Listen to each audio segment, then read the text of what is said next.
MS TV mi ing tabiri bisingbu ahan mamaktada taramna okchebugal lonena nomaitheng kunjesoina kunjari marakki pau miyam da bizari Manipur University ki Center for Human Rights and Duties Education amadi Department of Law ani nasu Sinduna International Human Rights Day ki thoram ngasi MU ki BC ki court hall da pangthokre Freedom, Equality and Justice for All haiba theme da pangthokpa thoram aduda MU ki VC Professor N Lokendra Law Department ki head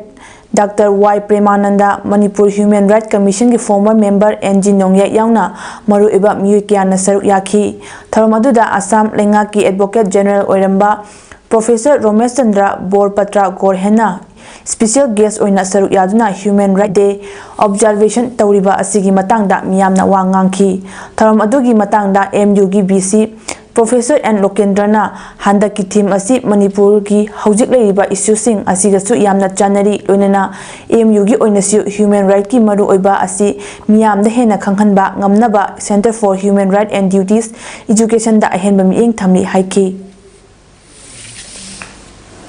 celebrate to loinana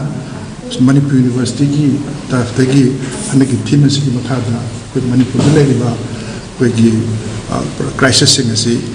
international perspective amada at national perspective government of India constitutional framework ka yeng hairaga afriki lairiba situation as fazana understand to many na kana misma lawi Manipur University ki oina koi project for the Department of Law and the Center for Human Rights ki anova building ma koi sangare and human rights studies asi koi Manipur University Department of Law da khare na koi sauthona na baina koi kan thank you International Human Rights Day Miyoi bagi hakki numit ki palan thoram consolidating and sustaining human rights culture into the future haiba thimda Indigenous Peoples Organization Manipur ipom sinduna Bisnupur district ki thamna pokpi Ibudong Thangjing Temple da ngasi pangthokre thoram aduda Khaide Mani Senior Advocate former acting chairperson Manipur Human Rights Commission na chief guest Yumnam Devadatta Advocate President Indigenous Peoples Organization Manipur ipom Professor M Premjit Department of Mathematics Manipur University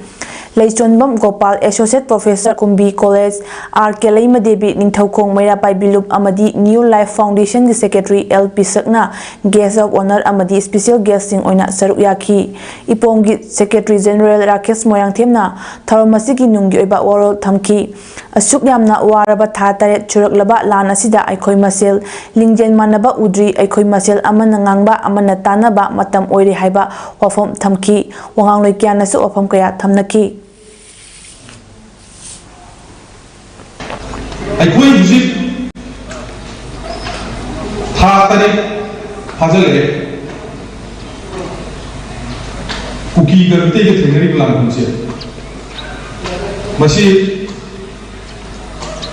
ꯀꯔꯤꯗꯒꯤ ꯑꯣꯏꯔꯛꯈꯤꯕꯅꯣ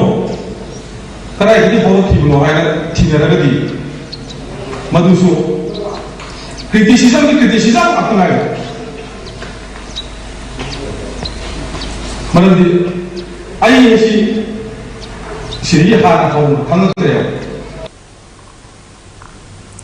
State asida haukiba numit kharani nongmai kapna bagi thoduk-sing lepluraba matung ngasi ayuk tongan ba afam manida kuki khulai paiba singa maitei khul ngakpani chingnaba singa amuk hana nongmai kapna kre ahan bagi nongmai kapna bagi thoduk-sing ado Imphal East District Kangpopi District amadi Kamjong District ahumgi lonaba maphamsu oidiba maphoda manakta thokibani kuki khulai paiba sing amadi maitei khul ngakpagi singagi marakta oirangani haina chingnariba nongmai kapna bagi thodo adu ayuk pung 8 khar helakpa matamdagi haukibani bom amadi afaba makhagi nongmai sing sijinaduna thokiba khuthoknaba aduda haujik phawbagi oina maikai anigi marakta kaya yamna asopan amadi asiana yaubagi haiba adu khangba ngamdri adubu nongmai kapna bagi paw hek tabaga Manipur Police amadi Gurkha Regiment gi masing yamlaba personnel kaya sulaki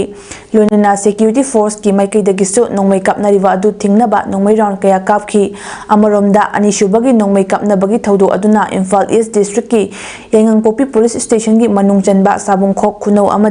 Kangpopi District ki Tuichin Village anigi marakta thokibani ayupung 9 minute ꯀꯨꯟꯔꯣꯝ ꯇꯥꯕ ꯃꯇꯝꯗꯒꯤ ꯃꯩꯇꯩ ꯈꯨꯜ ꯉꯥꯛꯄ ꯑꯃꯗꯤ ꯀꯨꯀꯤ ꯈꯨꯠꯂꯥꯏ ꯄꯥꯏꯕꯁꯤꯡꯒꯤ ꯃꯔꯛꯇ ꯊꯣꯛꯈꯤꯕ ꯈꯨꯠ ꯊꯣꯛꯅꯕ ꯑꯗꯨꯗꯁꯨ ꯑꯁꯣꯛ ꯑꯄꯟ ꯑꯃꯗꯤ ꯑꯁꯤ ꯑꯅꯥꯒꯤ ꯄꯥꯎ ꯐꯪꯕ ꯉꯝꯗ꯭ꯔꯤ꯫ ꯅꯣꯡꯃꯩ ꯀꯥꯞꯅꯐꯝꯒꯤ ꯑꯦꯔꯤꯌꯥꯗ ꯍꯧꯖꯤꯛ ꯁꯦꯟꯇ꯭ꯔꯦꯜ ꯑꯃꯗꯤ ꯏꯁꯇꯦꯠ ꯐꯣꯔꯁ ꯀꯌꯥ ꯂꯥꯛꯇꯨꯅ ꯃꯈꯥ ꯇꯥꯅ ꯄꯥꯝꯗꯕ ꯊꯧꯗꯣꯛꯁꯤꯡ ꯊꯣꯛꯇꯅꯕ ꯆꯦꯛꯁꯤꯟ ꯊꯧꯔꯥꯡ ꯂꯧꯈꯠꯂꯤ꯫ ꯂꯧꯎ ꯁꯤꯟꯊꯥꯂꯣꯟ ꯂꯨꯋꯥꯡꯁꯪꯕ ꯃꯇꯥꯏꯅ ꯏꯝꯐꯥꯜ ꯏꯁ ꯗꯤꯁꯇ꯭ꯔꯤꯛꯀꯤ ꯑꯦꯒ꯭ꯔꯤꯀꯜꯆꯔ ꯗꯤꯄꯥꯔꯠꯃꯦꯟꯠꯒ ꯈꯨꯠꯁꯝꯅꯗꯨꯅ ꯉꯁꯤ ꯅꯦꯅꯣ ꯌꯨꯔꯤꯌꯥꯒꯤ ꯃꯇꯥꯡꯗ ꯅꯣꯡꯃꯒꯤ ꯑꯣꯏꯕ ꯑꯦꯋꯥꯔꯅꯦꯁ ꯄ꯭ꯔꯣꯒ꯭ꯔꯥꯝ ꯑꯃ ꯃꯇꯥꯏ ꯀꯝꯃ꯭ꯌꯨꯅꯤꯇꯤ ꯍꯣꯜꯗ ꯄꯥꯡꯊꯣꯛꯈ꯭ꯔꯦ꯫ ꯄꯥꯡꯊꯣꯛꯈꯤꯕ ꯊꯧꯔꯝꯒ ꯃꯔꯤ ꯂꯩꯅꯅ ꯂꯧꯃꯤꯁꯤꯡꯗ ꯅꯤꯡꯊꯝ ꯃꯔꯨ ꯃꯔꯥꯡꯁꯤꯡ ꯌꯦꯟꯊꯣꯛꯈꯤꯕꯒ ꯂꯣꯏꯅꯅ ꯗꯤꯄꯥꯔꯠꯃꯦꯟꯠꯀꯤ ꯃꯤꯍꯨꯠꯁꯤꯡ ꯌꯥꯎꯅ ꯂꯧꯐꯝꯁꯤꯡ ꯌꯦꯡꯁꯤꯟꯈꯤ꯫ ꯊꯧꯔꯝꯒꯤ ꯃꯇꯥꯡꯗ ꯋꯥ ꯉꯥꯡꯂꯗꯨꯅ ꯂꯧꯎ ꯁꯤꯟꯊꯥꯂꯣꯟ ꯂꯨꯋꯥꯡꯁꯪꯕ ꯃꯇꯥꯏꯒꯤ ꯖꯦꯅꯔꯦꯜ ꯁꯦꯀ꯭ꯔꯦꯇꯔꯤ ꯊꯣꯛꯆꯣꯝ ꯁꯨꯕꯣꯜꯅ ꯍꯥꯏ ꯂꯧꯕꯨꯛꯁꯤꯡꯗ ꯐꯧ ꯊꯥꯕ ꯅꯠꯇꯅ ꯑꯇꯣꯞꯄ ꯃꯍꯩ ꯃꯔꯣꯡ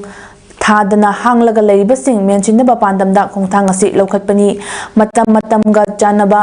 ꯃꯍꯩ ꯃꯔꯣꯡꯁꯤꯡ ꯊꯥꯗꯨꯅ ꯃꯤꯄꯥꯟ ꯇꯥꯡꯗꯅ ꯂꯝꯗꯝ ꯑꯃ ꯑꯣꯏꯅꯕ ꯍꯣꯠꯅꯁꯤ, ꯆꯍꯤ ꯆꯨꯞꯄ ꯁꯪꯗꯨꯅ ꯂꯩꯕ ꯂꯧꯕꯨꯛ ꯑꯣꯏꯍꯟꯁꯤ, ꯑꯩꯈꯣꯏ ꯏꯁꯥꯒꯤ ꯂꯩꯖꯔꯤꯕ ꯄꯣꯠꯂꯝꯁꯤꯡ ꯃꯒꯨꯟꯗꯤ ꯂꯩꯔꯒ ꯃꯃꯜ ꯂꯩꯇꯕꯒꯨꯝ ꯂꯧꯅꯔꯛꯂꯤꯕ ꯑꯁꯤ ꯀꯣꯛꯍꯟꯅꯕ ꯑꯩꯈꯣꯏ ꯈꯨꯗꯤꯡꯅ ꯍꯣꯠꯅꯁꯤ, ꯏꯁꯥꯒꯤ ꯄꯣꯠꯊꯣꯛꯇꯤ ꯄꯨꯊꯣꯛꯇꯅ ꯃꯤꯄꯥꯟ ꯇꯥꯡꯕꯅ ꯂꯦꯝꯅꯕꯒꯨꯝ ꯇꯧꯔꯛꯂꯤꯕ ꯈꯨꯟꯅꯥꯏꯒꯤ ꯆꯠꯅꯕꯤ ꯁꯦꯝꯗꯣꯛꯁꯤ꯫ ꯉꯁꯤ ꯑꯍꯥꯟꯕ ꯇꯥꯡꯀꯛꯀꯤ ꯑꯣꯏꯅ ꯂꯧ ꯄꯔꯤ 12ꯗ ꯅꯤꯡꯊꯝ ꯃꯔꯨ ꯊꯥꯕꯒꯤ ꯊꯕꯛ ꯆꯠꯊꯒꯅꯤ꯫ ꯃꯈꯥ ꯇꯥꯅ ꯂꯦꯝꯍꯧꯔꯤꯕ ꯂꯧꯕꯨꯛꯁꯤꯡꯗꯁꯨ ꯒ꯭ꯔꯤꯟ ꯔꯤꯚꯣꯂꯨꯁꯟꯒꯤ ꯄꯥꯟꯗꯝ ꯐꯪꯅꯕ ꯊꯕꯛ ꯄꯥꯡꯊꯣꯛꯀꯅꯤ ꯍꯥꯏꯈꯤ꯫ ꯑꯩꯈꯣꯏꯒꯤꯁꯨ ꯃꯒꯨꯟ ꯂꯩꯖꯔꯒ ꯂꯣꯏꯅ ꯃꯃꯜꯁꯨ ꯂꯩꯕ ꯄꯣꯠꯅꯤꯀꯣ ꯍꯥꯏꯗꯤ ꯅꯤꯡꯁꯤꯡꯅꯕꯒꯤꯗꯃꯛꯇ ꯑꯩꯈꯣꯏꯅ ꯒ꯭ꯔꯤꯟ ꯔꯤꯚꯣꯂꯨꯁꯟꯁꯤꯗ ꯈꯤꯇꯪ ꯄꯨꯛꯅꯤꯡ ꯆꯤꯡꯁꯤꯟꯖꯔꯒ ꯑꯉꯝꯕ ꯈꯤꯇꯪ ꯑꯩꯈꯣꯏꯅ ꯂꯧ ꯍꯧꯖꯤꯛ ꯇꯧꯖꯔꯤꯁꯦ ꯑꯩꯈꯣꯏ ꯂꯧ ꯄꯔꯤ 12ꯃꯨꯛꯇꯅꯤ꯫ ꯌꯥꯗꯤ ꯂꯧꯀꯣꯟꯗꯨꯃꯛ ꯄꯨꯂꯞ ꯇꯧꯒꯦꯕ ꯋꯥꯈꯟꯗꯤ ꯂꯩꯖꯩ꯫ ꯁꯨꯃꯥꯏꯅ ꯑꯍꯥꯟꯕ ꯑꯣꯏꯅ ꯈꯤꯇꯪ ꯍꯧꯔꯒ ꯑꯩꯈꯣꯏꯁꯤ ꯄ꯭ꯔꯣꯒ꯭ꯔꯥꯝꯁꯤ ꯁꯤꯟꯖꯕꯅꯤ꯫ ꯁꯤꯗ ꯑꯩꯈꯣꯏꯅ ꯏꯝꯐꯥꯜ ꯏꯁ ꯄꯣꯔꯣꯝꯄꯥꯠ ꯑꯦꯒ꯭ꯔꯤꯀꯜꯆꯔꯒꯤ ꯁꯦꯛꯁꯟꯗꯒꯤ ꯌꯥꯝ ꯆꯥꯎꯕ ꯃꯇꯦꯡ ꯇꯧꯕꯤꯔꯛꯏ꯫ ꯃꯁꯤꯗꯁꯨ ꯑꯩꯈꯣꯏꯅ ꯊꯣꯏꯗꯣꯛꯅ ꯃꯣꯏꯅ ꯃꯔꯨ ꯃꯔꯥꯡ ꯄꯤꯕꯤꯔꯛꯄ, ꯂꯣꯏꯅꯅ ꯑꯩꯈꯣꯏꯗ ꯁꯨꯃꯥꯏꯅ ꯑꯦꯋꯥꯔꯅꯦꯁ ꯈꯔ ꯁꯤꯟꯕꯤꯔꯛꯄ, ꯁꯨꯃꯥꯏꯅ ꯇꯧꯔꯒ ꯑꯩꯈꯣꯏꯅ ꯃꯈꯥ ꯆꯠꯊꯖꯔꯛꯄ꯫ ꯊꯣꯛꯂꯤꯕ ꯏꯔꯥꯡ ꯑꯁꯤꯗ ꯇꯣꯉꯥꯟꯕ ꯔꯤꯂꯤꯐ ꯀꯦꯝꯞ ꯀꯌꯥꯗ ꯂꯥꯟꯖꯦꯟꯅꯗꯨꯅ ꯂꯩꯔꯨꯔꯕ ꯃꯇꯨꯡ ꯍꯧꯖꯤꯛꯅ ꯁꯥꯏꯇꯣꯟꯗ ꯂꯩꯕ ꯂꯝꯖꯤꯡ ꯃꯩꯔꯥ ꯃꯍꯩꯀꯣꯜꯗ ꯂꯥꯏꯔꯤꯛ ꯂꯥꯏꯁꯨ ꯇꯝꯗꯨꯅ ꯂꯩꯔꯤꯕ ꯇꯣꯔꯕꯨꯡ ꯖꯤꯄꯤ ꯑꯃꯗꯤ ꯁꯥꯏꯇꯣꯟ ꯖꯤꯄꯤꯗꯒꯤ ꯂꯥꯟꯖꯦꯜꯂꯛꯄ ꯃꯍꯩꯔꯣꯏ 30-ꯔꯣꯝꯗ ꯃꯌꯥꯡ ꯏꯝꯐꯥꯜ ꯑꯦꯁꯤꯒꯤ ꯑꯦꯝ.ꯑꯦꯜ.ꯑꯦ ꯀꯣꯡꯈꯥꯝ ꯔꯣꯕꯤꯟꯗ꯭ꯔꯣꯅ ꯀꯨꯝꯕꯤ ꯑꯦꯁꯤꯒꯤ ꯑꯦꯝ.ꯑꯦꯜ.ꯑꯦ ꯑꯦꯁ ꯄ꯭ꯔꯦꯝꯆꯟꯗ꯭ꯔꯒ ꯂꯣꯏꯅꯅ ꯆꯥꯅ ꯊꯛꯅꯕ ꯄꯣꯠꯂꯝ ꯀꯌꯥꯒ ꯂꯣꯏꯅꯅ ꯈꯣꯡꯎꯞ, ꯈꯣꯡ ꯃꯣꯖꯥ ꯑꯃꯗꯤ ꯏꯟꯚꯔꯇꯔ ꯕꯜꯕꯅꯆꯤꯡꯕ ꯀꯌꯥꯁꯤꯡ ꯑꯃꯗꯤ ꯁꯦꯜꯒꯤ ꯇꯦꯡꯕꯥꯡꯁꯤꯡ ꯁ꯭ꯀꯨꯜ ꯑꯁꯤꯒꯤ ꯐꯥꯎꯟꯗꯔ ꯄꯤ.ꯑꯩꯆ. ꯔꯣꯃꯦꯁꯇ ꯈꯨꯠꯁꯤꯟꯅꯈ꯭ꯔꯦ꯫ ꯇꯦꯡꯕꯥꯡ ꯄꯤꯕ ꯑꯗꯨꯒ ꯃꯔꯤ ꯂꯩꯅꯅ ꯃꯌꯥꯡ ꯏꯝꯐꯥꯜ ꯑꯦꯁꯤꯒꯤ ꯑꯦꯝ.ꯑꯦꯜ.ꯑꯦ ꯀꯦ. ꯔꯣꯕꯤꯟꯗ꯭ꯔꯣꯅ ꯍꯥꯏꯈꯤꯕꯗ ꯑꯉꯥꯡꯁꯤꯡꯗ ꯌꯥꯔꯤꯕ ꯃꯈꯩ ꯂꯥꯟꯒꯤ ꯃꯔꯝꯗ ꯈꯪꯍꯟꯒꯨꯝꯁꯤ, ꯃꯁꯤꯅ ꯃꯈꯣꯏꯗ ꯁꯥꯏꯀꯣꯂꯣꯖꯤꯀꯦꯜ ꯏꯐꯦꯛ ꯂꯥꯛꯄ ꯌꯥꯏ, ꯃꯈꯣꯏ ꯃꯁꯥꯅ ꯑꯗꯨꯝ ꯈꯪꯂꯛꯀꯅꯤ ꯍꯥꯏꯈꯤꯕꯒ ꯂꯣꯏꯅꯅ ꯋꯥꯔꯤꯉꯩ ꯇꯥꯟꯖꯥꯁꯤꯗ ꯑꯩꯈꯣꯏ ꯃꯁꯦꯜ ꯍꯨꯟꯅꯕꯒꯤ ꯃꯍꯨꯠꯇ ꯃꯇꯦꯡ ꯄꯥꯡꯅꯗꯨꯅ ꯆꯥꯎꯈꯠꯄ ꯇꯪꯗꯨ ꯂꯩꯇꯥꯕ ꯃꯅꯤꯄꯨꯔ ꯑꯃ ꯑꯣꯏꯅꯕ ꯍꯣꯠꯅꯃꯤꯟꯅꯁꯤ ꯍꯥꯏꯈꯤ꯫ ꯌꯥꯔꯤꯈꯩ ꯑꯩꯈꯣꯏꯅ ꯇꯧꯒꯗꯕꯗꯤ ꯁꯤꯒꯤ ꯏꯔꯥꯡꯁꯤ ꯂꯩꯔꯒꯁꯨ ꯃꯈꯣꯏꯅ ꯐꯣꯀꯁ ꯇꯧꯕ ꯁꯤꯒꯤ ꯏꯔꯥꯡꯁꯤ ꯃꯔꯝꯗ ꯋꯥꯔꯤ ꯌꯥꯝ ꯁꯥꯗꯕ ꯇꯧꯗꯕ ꯃꯣꯏꯒꯤ ꯏꯁꯇꯗꯤꯗ ꯃꯣꯏꯒꯤ ꯂꯩꯕꯗ ꯀꯩꯒꯤꯅꯣꯗ ꯁꯤꯗ ꯈꯪꯍꯟꯕ ꯍꯥꯏꯁꯦ ꯋꯥꯔꯤ ꯈꯪꯍꯟꯕ ꯍꯥꯏꯁꯦ ꯋꯥꯔꯤ ꯈꯪꯉꯤ ꯑꯩꯈꯣꯏ ꯂꯣꯏꯅꯃꯛ ꯇꯧꯒꯗꯕ ꯃꯈꯣꯏꯗ ꯅꯣꯡꯉꯥꯟꯕ ꯇꯧꯕꯁꯤꯒꯤ ꯋꯥꯔꯤꯗꯪ ꯁꯥꯔꯒ ꯃꯀꯣꯛꯇꯨꯗ ꯀꯩꯅꯣꯝꯕ ꯍꯌꯦꯡ ꯊꯣꯛꯀꯗꯕꯗꯨ ꯑꯗꯨꯝ ꯍꯥꯞꯆꯤꯟꯒꯗꯕꯗꯨ ꯂꯥꯛꯄꯁꯨ ꯌꯥꯏ, ꯁꯥꯏꯀꯣꯂꯣꯖꯤꯀꯦꯜ ꯏꯐꯦꯛ ꯂꯥꯛꯄ ꯌꯥꯏ, ꯃꯈꯣꯏ ꯃꯦꯟꯇꯦꯜ ꯏꯐꯦꯛ ꯂꯥꯛꯄ ꯌꯥꯏ꯫ ꯌꯥꯔꯒꯗꯤ ꯁꯤꯒꯤꯁꯤ ꯈꯤꯇꯪ ꯂꯥꯞ ꯊꯝꯕ ꯃꯁꯥ ꯃꯇꯣꯝ ꯒ꯭ꯌꯥꯟ ꯑꯗꯨꯝ ꯈꯪꯉꯛꯀꯅꯤ꯫ ꯑꯩꯈꯣꯏꯅ ꯇꯥꯛꯇꯕꯗꯨꯅꯦ ꯍꯌꯦꯡ ꯑꯗꯨꯝ ꯃꯁꯥ ꯃꯇꯣꯝ ꯈꯪꯉꯛꯀꯅꯤ ꯀꯃꯥꯏꯅ ꯇꯧꯕꯅꯣ꯫ ꯀꯨꯝꯕꯤ ꯑꯁꯤꯒꯤ ꯑꯦꯝ.ꯑꯦꯜ.ꯑꯦ ꯑꯦꯁ ꯄ꯭ꯔꯦꯝꯆꯟꯗ꯭ꯔꯅ ꯍꯥꯏꯈꯤꯕꯗ ꯄꯤ.ꯑꯩꯆ. ꯔꯣꯃꯦꯁꯅ ꯋꯥꯅ ꯆꯂꯥꯏꯖꯔꯤꯕ ꯁ꯭ꯀꯨꯜ ꯑꯁꯤꯗ ꯃꯇꯦꯡ ꯄꯥꯡꯕꯤꯕꯒꯤꯗꯃꯛ ꯑꯦꯝ.ꯑꯦꯜ.ꯑꯦ ꯔꯣꯕꯤꯟꯗ꯭ꯔꯣꯕꯨ ꯊꯥꯒꯠꯄ ꯐꯣꯡꯗꯣꯛꯂꯤ꯫ ꯇꯨꯡꯒꯤ ꯌꯨꯝꯕꯦꯜ ꯑꯣꯏꯒꯗꯕ ꯑꯉꯥꯡꯁꯤꯡ ꯅꯤꯡꯊꯤꯅ ꯁꯦꯝꯕꯤ ꯁꯥꯕꯤꯗꯨꯅ ꯑꯐꯕ ꯑꯆꯪꯕ ꯃꯤ ꯑꯃꯃꯝ ꯑꯣꯏꯅꯕ ꯍꯣꯠꯅꯃꯤꯟꯅꯁꯤ ꯍꯥꯏꯈꯤ꯫ ꯖꯒꯥꯁꯤ ꯉꯁꯥꯏ ꯑꯩꯒꯤ ꯄ꯭ꯔꯙꯥꯟꯁꯨ ꯄꯟꯕꯤꯈꯤꯕ ꯑꯩꯈꯣꯏ ꯖꯤꯔꯣ ꯃꯥꯏꯜ ꯁꯤꯗꯩꯁꯤꯗ ꯏꯔꯥꯡ ꯑꯩꯈꯣꯏ ꯇꯧꯅꯈꯤꯕꯁꯤ ꯑꯗꯨꯝ ꯑꯀꯟꯕ ꯃꯑꯣꯡꯗ ꯁꯤꯗ ꯑꯩꯈꯣꯏ ꯃꯌꯥꯝꯅ ꯒꯦꯟ ꯃꯥꯟꯅꯅ ꯍꯣꯠꯅꯕꯅꯤ ꯍꯥꯏꯔꯤꯕ ꯑꯩꯈꯣꯏꯒ ꯍꯧꯖꯤꯛ ꯂꯝꯕꯥ ꯇꯧꯅꯅꯤ ꯊꯣꯛꯂꯛꯄ ꯍꯥꯏꯇꯥꯔꯦꯅꯦ ꯑꯩꯈꯣꯏꯒ ꯂꯝꯕꯥ ꯇꯧꯅꯅꯤ ꯊꯣꯛꯂꯛꯏꯕ ꯀꯥꯡꯕꯨꯗꯨꯗꯒꯤ ꯀꯩꯅꯣꯕꯁꯤ ꯑꯩꯈꯣꯏꯁꯨ ꯑꯔꯥꯏꯕꯗꯤ ꯅꯠꯇꯕꯅꯤ ꯑꯗꯨꯕꯨ ꯑꯩꯈꯣꯏ ꯏꯆꯤꯟ ꯏꯅꯥꯎ ꯃꯌꯥꯝꯅ ꯂꯤꯡꯖꯦꯜ ꯆꯥ ꯃꯥꯟꯅꯅ ꯂꯦꯞꯈꯤꯕꯒꯤ ꯉꯁꯤꯗꯤ ꯊꯧꯗꯣꯛꯇꯨꯗ ꯑꯗꯨꯕꯨ ꯉꯁꯤꯗꯤ ꯃꯈꯣꯏꯁꯨ ꯒ꯭ꯌꯥꯟ ꯇꯥꯔꯝꯃꯅꯤ꯫ ꯑꯗꯨ ꯒ꯭ꯌꯥꯟ ꯇꯥꯔꯕ ꯃꯇꯨꯡꯗ ꯁꯤꯒꯨꯝꯂꯕ ꯄꯤꯛꯂꯤꯕ ꯏꯆꯥꯁꯤꯡꯒꯤ ꯅꯤꯡꯕ ꯀꯥꯏꯔꯕ ꯃꯈꯣꯏꯒꯤ ꯊꯃꯣꯏꯗ ꯁꯤꯒꯨꯝꯕꯁꯤ ꯑꯃ ꯐꯥꯎꯕ ꯃꯈꯣꯏꯒꯤ ꯋꯥꯈꯜꯗ ꯀꯔꯤꯒꯨꯝꯕ ꯑꯃ ꯐꯥꯎꯕ ꯃꯃꯤ ꯇꯥꯍꯟꯕ ꯃꯇꯝꯗꯤ ꯅꯠꯇꯦ꯫ ꯃꯅꯤꯄꯨꯔꯒꯤ ꯁꯤ.ꯑꯦꯝꯅ ꯀꯁꯥꯔꯗ ꯂꯥꯛꯄꯒꯤ ꯃꯇꯥꯡꯗ ꯀꯁꯥꯔ ꯑꯁꯥꯝꯒꯤ सी.एस.ओ.ꯁꯤꯡꯒꯤ ꯑꯣꯏꯕ ꯃꯤꯐꯝ ꯑꯃ ꯄꯥꯡꯊꯣꯛꯂꯕ ꯃꯇꯨꯡꯗ ꯄꯥꯎꯃꯤꯁꯤꯡꯒ ꯎꯅꯕ ꯑꯃꯁꯨ ꯂꯛꯈꯤꯄꯨꯔ ꯈꯨꯃꯟ ꯀ꯭ꯂꯕꯇ ꯄꯥꯡꯊꯣꯛꯈ꯭ꯔꯦ꯫ Ngasigi mifam aduda miyamna kupna khanaraba tungda lokhiba warepsing adu paumi-singda fongdokhi warepsing adudi electronic amadi print media singda Manipurgi CM-na kasar Assamda December 10 da lakani haibadu tongani haina lup amana haikibadu ngasigi press ki mifamna strongly condemn tawi Manipurgi CM-na kasar da lakringi mangjaunana Manipurdagi minister MLA khara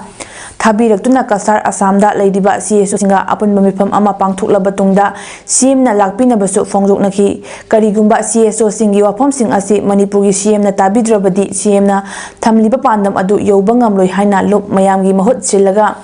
Laisungbam Robindrona Lakipur Khuman Club ki committee hall da pangthokiba paumi singa unaba amada mahakna fongdokhi ngasigi mifam aduda Manipuri Kanbalop All Assam Manipuri Students Union All Assam Manipuri Women Mairapaibi Coordination Committee Manipuri Youth Front of Assam Lakipur Khuman Club Athauba Ningsing Lup amadi Mitei Pukai Lupna Singbagi Lusingba singna saruk yaki